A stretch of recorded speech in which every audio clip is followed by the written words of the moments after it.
Right now, we want to get some sleaze. Oh, I do love that Mick Jagger and the Stones are everywhere.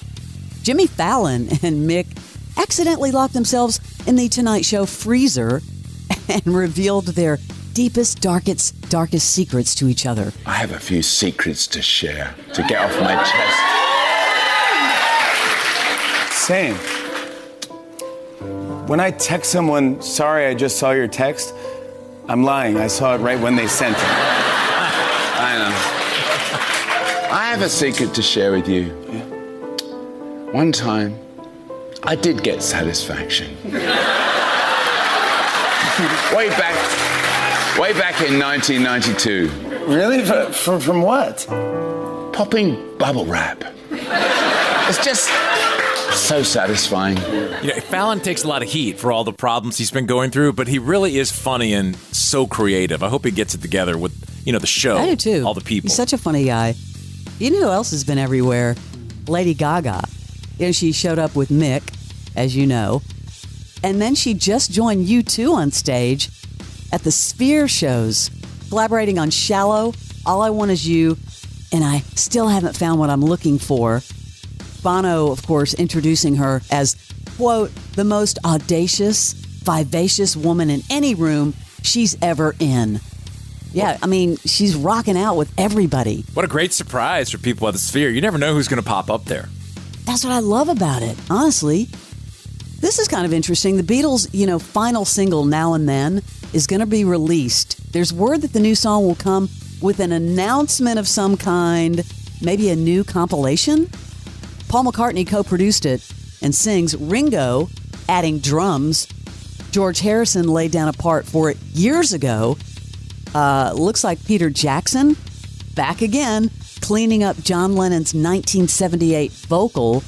Despite a report earlier this year, Lennon's voice was not created with AI, if you remember that story. So I love it. And Peter Jackson all over again with the Beatles. But I'm hearing conflicting stories that it was AI and all these AI-driven stories. Then I'm hearing, no, it's not AI. Yeah, I heard it's not AI. Do you think they're trying to cover up that maybe part of it is? I don't know. I don't think that they would. And, Peter Jackson, he's so brilliant the way he re-edited the film, and apparently he's doing another version. Yeah, it's just weird that they were going so out of their way to hide from it when that was all the story was about. I guess the assumptions people made. Another late night talk show host doing something kind of cool. Jimmy Kimmel surprised his kids by picking up Olivia Rodrigo on the drive to school on his show this week. Here they are asking their son what his favorite song is. I know you listening like me as a 99Xer is probably going, ugh, what? Olivia Rodrigo? But just give it a second, because I had the same feeling until I listened to it, and then I did laugh. What's the song we love so much of Olivia's? That will get him back. Get him back. He wants to get him back for you. Oh, thanks, Billy. And then what do you want to do when you get him back? To punch him in the penis.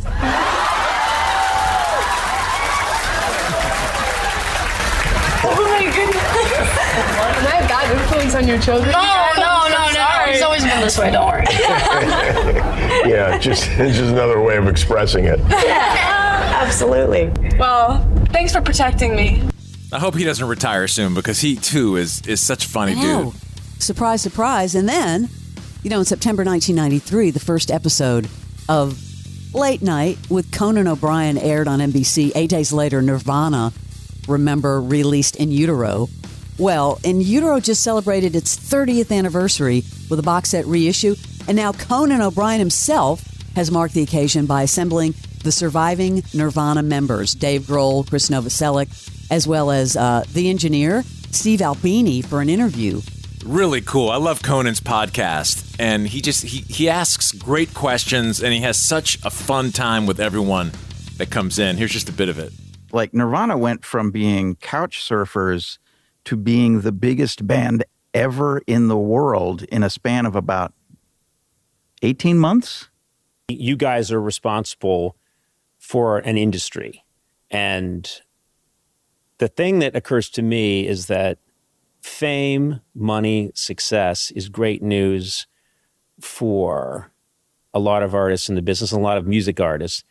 If you come from the punk world and you are religious adherents to the punk ethos, which you guys were and Kurt was, success is tricky because there's so many artists, if they make a lot of money, go out and get a Bentley.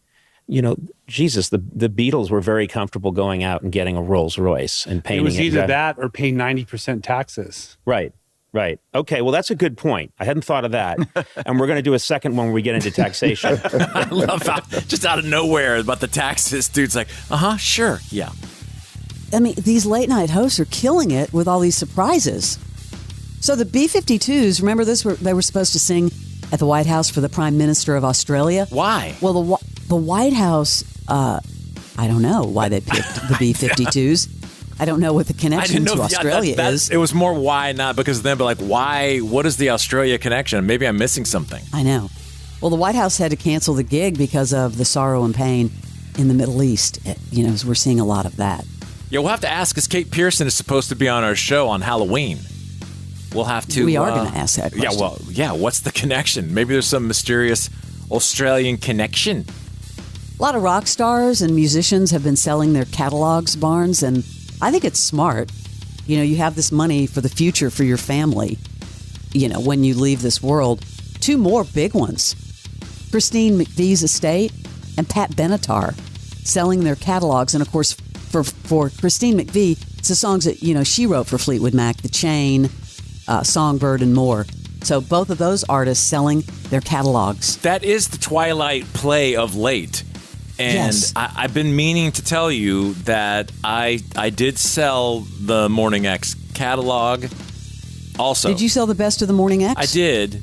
And I'll split everything with you, but I did get a $49 Costco gift card.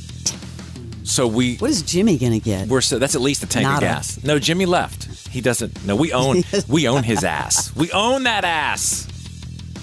Taylor Swift and Brittany Mahomes have been doing a little secret handshake at the games, every time they score a touchdown. So Sunday they added a chest bump. Well, guess who's talking about it?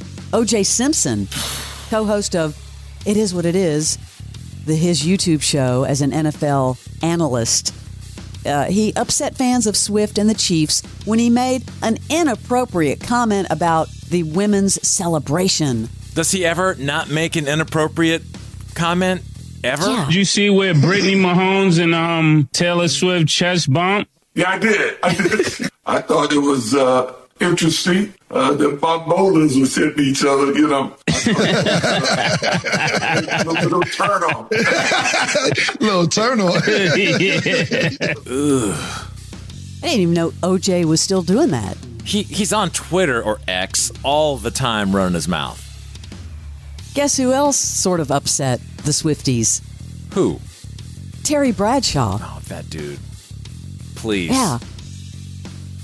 They were talking about Taylor Swift and, singing, and he goes, you cannot run around a stage and sing live for 3 hours, and nobody will probably admit that, but I do a show in Branson, Missouri. Oh, it's the same thing, Terry. Exact same. I do 20 same. shows at the Clay Copper Plug Bell Theater, and I walk, once all the way to the right of the stage, and then I have to take a break. Ha, ha, ha, ha.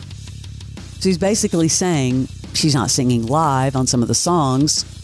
Terry, don't go there. Yeah, 75-year-old Terry Bradshaw. It's the exact same thing as 20-whatever Taylor Swift. Exact same correlation. Yeah. I do have another sports story for you, Barnes. Fram, coming in hot. Dun-dun-dun, dun-dun-dun. According to court documents obtained by the Daily Mail, Troy Aikman's girlfriend has had a run-in with the law. Haley Clark, 34, allegedly stole $3,924.44 in products through improper use of her employee discount. I guess adding insult to injury, she also allegedly used another employee's Nordstrom notes, that's their store rewards program, to make a purchase.